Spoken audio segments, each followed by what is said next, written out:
Welcome to our midweek moments. I'm Stephen Wright, Senior Pastor of Dahlonega Baptist Church. I talked a little bit about my grandfather in the sermon that I preached this past Sunday. He is 95 years old and is doing extremely well. He lives by himself in the same house in Atlanta that he purchased back in the 1960s.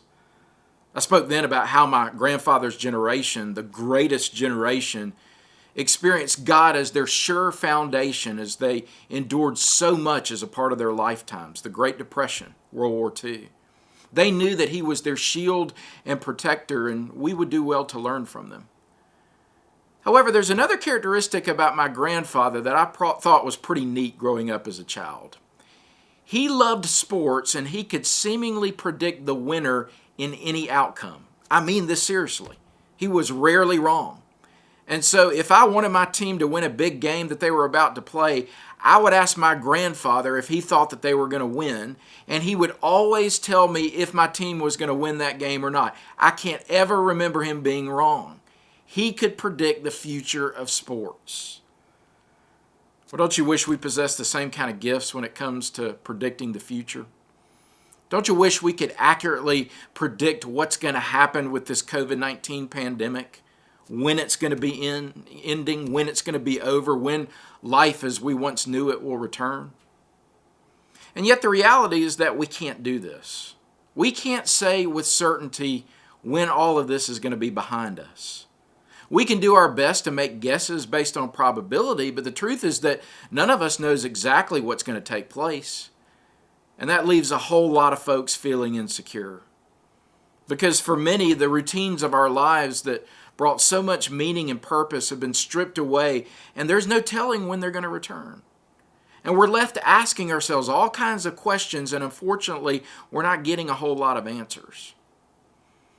Well, there is a prayer, a very famous prayer that I think that can be helpful for all of us as people of faith during this difficult season of life that we find ourselves in. It's called the Serenity Prayer.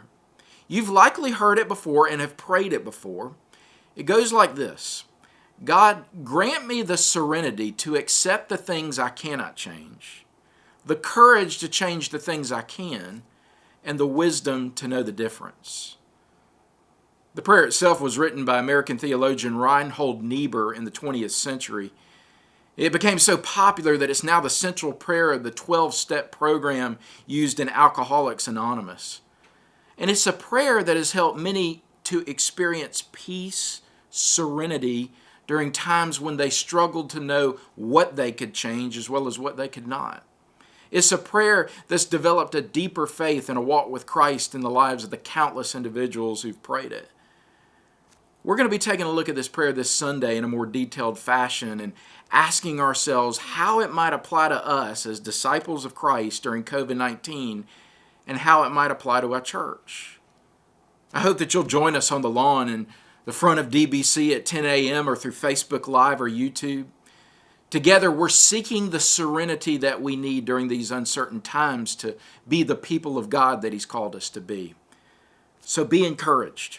Our unchanging God is at work in the perceived instability that's around us. He is not shaken, and He doesn't want His people to be shaken either. Be encouraged this week as He continues to work in you and through you to develop you into the Christ follower that He wants you to become.